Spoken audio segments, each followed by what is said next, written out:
প্রিয় শিক্ষার্থী বন্ধুরা, তোমরা চাইলে খুব সহজেই দশমিক সংখ্যা পদ্ধতি থেকে বাইনারি সংখ্যা পদ্ধতিতে রূপান্তর করা শিখতে পারো। এখানে দেখো, দশমিক সংখ্যা এবং বাইনারি সংখ্যা যে দুইটা অংশ আছে, একটা হচ্ছে পূর্ণ সংখ্যা এবং একটা ভগ্নাংশ।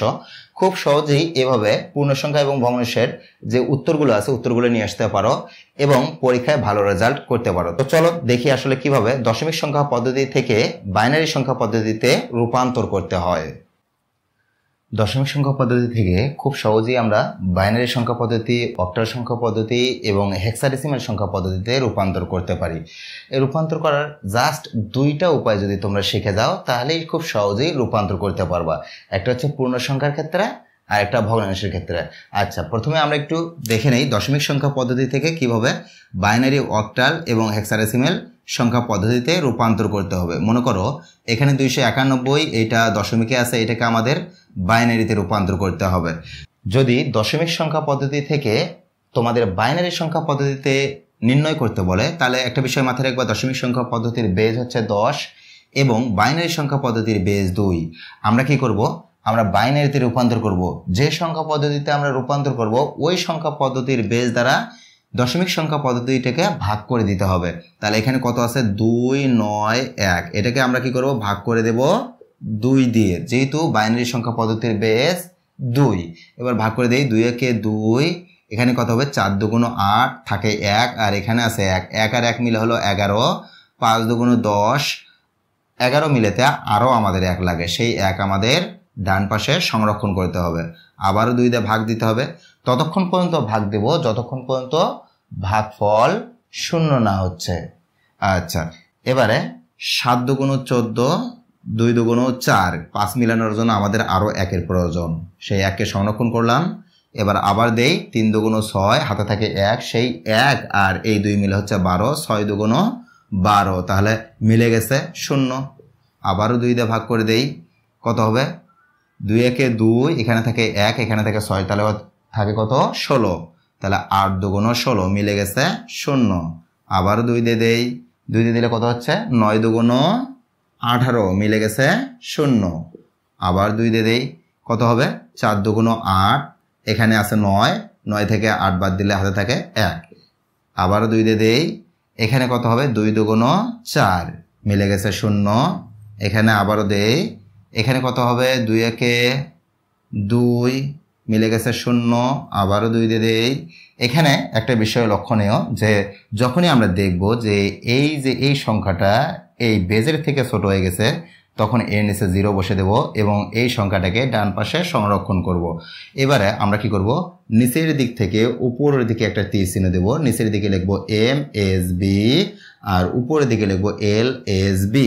আচ্ছা, এই MSBর অর্থ হচ্ছে মোস্ট সিগনিফিক্যান্ট বিট এবং এই LSB এর অর্থ হচ্ছে লাস্ট সিগনিফিক্যান্ট বিট।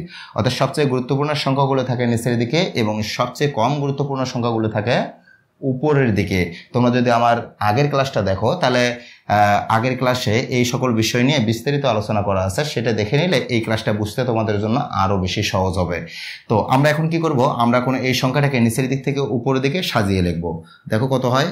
1 0, এখানে আরও 0 আছে, 0 1, আবার এখানে কয়টা 0 আছে? 3টা, 1 2 3, এখানে আছে 1 1 1। বাইনারি সংখ্যা হয়ে গেল আমাদের উত্তর। খুব সহজ, তাই না? এভাবে আমরা চাইলে যে কোনো সংখ্যাকে দশমিক সংখ্যা পদ্ধতি থেকে বাইনারি সংখ্যা পদ্ধতিতে রূপান্তর করতে পারি।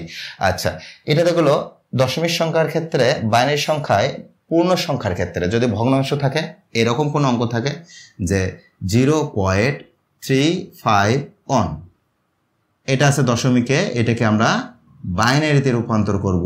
দশমিক থেকে বাইনারিতে রূপান্তর করতে হলে আমরা একটু আগেই দেখে আসলাম ভাগ করতে হয়, কিন্তু এক্ষেত্রে যদি তোমরা একটু ভালোভাবে খেয়াল করো, দশমিক থেকে বাইনারিতে রূপান্তর করার আগে এখানে দশমিকের যে সংখ্যাটা আছে সেখানে একটা চিহ্ন আছে, এটাকেও আমরা দশমিক চিহ্ন বলে থাকি। এটার হচ্ছে আসল নাম হচ্ছে রেডিক্স পয়েন্ট। রেডিক্স পয়েন্ট, এটার কাজটা কি আসলে? এটার কাজ হচ্ছে পূর্ণ সংখ্যা এবং ভগ্নাংশকে পৃথক করা। অর্থাৎ যেখানে রেডিক্স পয়েন্টটা থাকবে তার আগেটা হবে পূর্ণ সংখ্যা এবং তার পরেরটা হবে ভগ্নাংশ। তার মানে এখানে আগে তো কোনো সংখ্যা নেই, যেহেতু 0 আছে, আগে কোনো সংখ্যা নেই, তাহলে পরের সংখ্যাটা কত? 3 5 1। এই সংখ্যাটাকে আমাদের কি করতে হবে?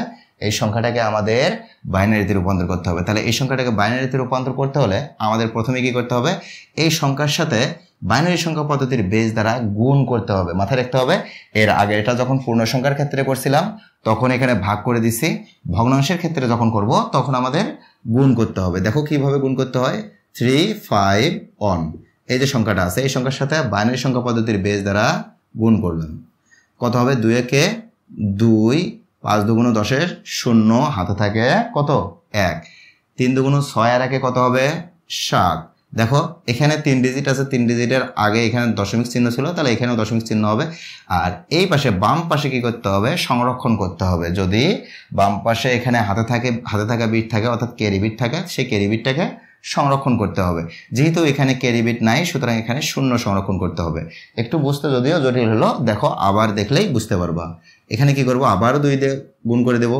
দেখো 2 দুগুণ 4, 0 দিয়ে যদি 2 গুণ করি 0, 7 দুগুণ 14, 1 4 14। এখন এই 14 কি এখানে নামে দেবো। দেখো এখানে যদি আমরা 14 নামে দেই তাহলে আমরা দশমিক চিহ্নটা কোথায় দেবো, এদিক থেকে 3 ঘর পরে, যেহেতু এখানে 3 ঘর পরে আছে তাহলে এখানে হবে। মাথায় রাখতে হবে দশমিক চিহ্নের বাম পাশে যে সংখ্যাটা থাকবে সেই সংখ্যাটা হচ্ছে বা অঙ্কটা থাকবে সেই অঙ্কটা হচ্ছে পূর্ণ সংখ্যা। তো পূর্ণ সংখ্যা সংরক্ষণ করার জন্য বাম পাশে আমরা একটা জায়গা তৈরি করে দিছি। তাহলে এই পাশে না লিখে আমরা কি করব, পূর্ণ সংখ্যার সেই জায়গার ভিতরে সেই সংখ্যাটাকে বা অঙ্কটাকে বসে দেব। তাহলে এই 1 কে আমরা কি করব, বাম পাশে বসে দেব, এটাকে সংরক্ষণ করলাম। এগেইন আমরা কি করব, 2 দিয়ে গুণ করে দেব। 2 4 দুগুণ কত হয়, 4 দুগুণ 8, 2 0 0 আবারও 4 দুগুণ 8। এবারে খেয়াল করে দেখো এবার কিন্তু আর পূর্ণ সংখ্যা নেই, তাহলে পূর্ণ সংখ্যা যেহেতু নেই তাহলে 0 সংরক্ষণ করতে হবে। আবারও 2 দিয়ে গুণ করে দেই, 2 দিয়ে গুণ করে দিলে কত হচ্ছে, 8 দুগুণ 16 6 হাতে থাকে 1, 2 0 0 0 সাথে 1 যোগ করলে 1, 8 দুগুণ 16, তাহলে 1 6 16। আবারও 2 দিয়ে দেই, 6 দুগুণ 12 2 হাতে থাকে 1, 2 ওকে 2 আর একে 3, 6 দুগুণ 12 আর একে কত হবে, 12 আর একে 13, 1 3। তাহলে আমরা এখানে কয়টা ঘর নিছি, অলরেডি আমরা 5টা ঘর নিছি। তোমরা চেষ্টা করবা দশমিকের পরের যে অর্থাৎ পূর্ণ সংখ্যার পরের যে অংশগুলো আছে অর্থাৎ ভগ্নাংশের ক্ষেত্রে 4 থেকে 5টা ডিজিট বা তার বেশি নেওয়ার চেষ্টা করবা, কিন্তু 4টে ডিজিটের কম নেওয়ার চেষ্টা করবো না, তাহলে মানটা একটু কম বেশি হয়ে যায়। আচ্ছা এবারে কি করবো আমরা, এবারে উপরের দিক থেকে নিচের দিকে একটা তীর চিহ্ন দেব। উপরের দিকে লিখবো MSB এবং নিচের দিকে লিখবো LSB। এই উপরেরটা তোমরা জানো যে উপরেরটা হচ্ছে মোস্ট সিগনিফিক্যান্ট বিট অর্থাৎ সবচেয়ে গুরুত্বপূর্ণ অঙ্ক, আর নিচেরটা হচ্ছে লাস্ট সিগনিফিক্যান্ট বিট মানে সবচেয়ে কম গুরুত্বপূর্ণ অঙ্ক। এবার উপরের দিক থেকে নিচের দিকে এটাকে সাজিয়ে লিখতে হবে। উপরের দিক থেকে যদি নিচের দিকে এটাকে সাজিয়ে লিখি তাহলে কত হচ্ছে, 0 পয়েন্ট, এই যে 0 পয়েন্ট ছিল সেটা এখানে দিলাম, তারপর এখন এখান থেকে লিখতে হবে 0 1 0 1 1। এটা কিসে রূপান্তর করলাম, বাইনারিতে। বাস, খুব সহজ তাই না। এভাবে চাইলে আমরা যে কোনো সংখ্যাই থাক না কেন এখানে যদি দশমিক সংখ্যা থাকে দশমিক সংখ্যা থেকে খুব সহজেই বাইনারি সংখ্যা পদ্ধতিতে রূপান্তর করতে পারি। দেখি তোমরা আসলে কে কি কমেন্ট করছো। এখানে সাদিয়া জাহান নামে একটি স্টুডেন্ট লিখেছে, স্যার লেখাপড়া ভালো লাগে না, পড়তে ইচ্ছে করে না। তোমার কি মনে হয় এই প্রশ্নটা শুধুমাত্র তোমার? সারা বিশ্বের প্রায় অধিকাংশ স্টুডেন্ট এই একই প্রশ্ন করে থাকে। কারণটা কি? কারণটা আসলে বেশিরভাগ মানুষ কি করে, লক্ষ্য স্থির না করেই তীর ছড়ে। আর লক্ষ্য স্থির না করে যদি তীর ছড়ে তাহলে সেটা লক্ষ্যে পৌঁছবে কি না পৌঁছবে তা কিন্তু কখনোই বলা যাবে না। একটা বিষয় মাথায় রাখবা, ভারতের সাবেক প্রধানমন্ত্রী APJ আব্দুল কালাম আজাদ একটা কথা বলেছিলেন। তিনি বলেছিলেন, স্বপ্ন সেটা নয় যেটা আমরা ঘুমের মধ্যে দেখি, স্বপ্ন সেটাই যেটা আমাদের ঘুমাতে দেয় না। দেখো, পড়তে ইচ্ছে করে না এটা তো একটা কমন বিষয়, কিন্তু কোন একটা লক্ষ্যকে টার্গেট করে যখন তোমরা লেখাপড়া করবা দেখবা লেখাপড়া করার সময় ঘুমও ধরবে না, আর পড়ার জন্য প্রচুর ইচ্ছাশক্তি তোমাদের নিজেদের কাছ থেকেই তৈরি হবে। আগে লক্ষ্য স্থির করো, তারপর লেখাপড়া শুরু করো। লক্ষ্য স্থির না করে লেখাপড়া করার কোনো মানেই হয় না। আজকের মতো এখানেই বিদায় নিচ্ছি, দেখা হবে আগামী কোনো ICT ক্লাসে। সে পর্যন্ত ভালো থাকো, সুস্থ থাকো, আল্লাহ হাফেজ।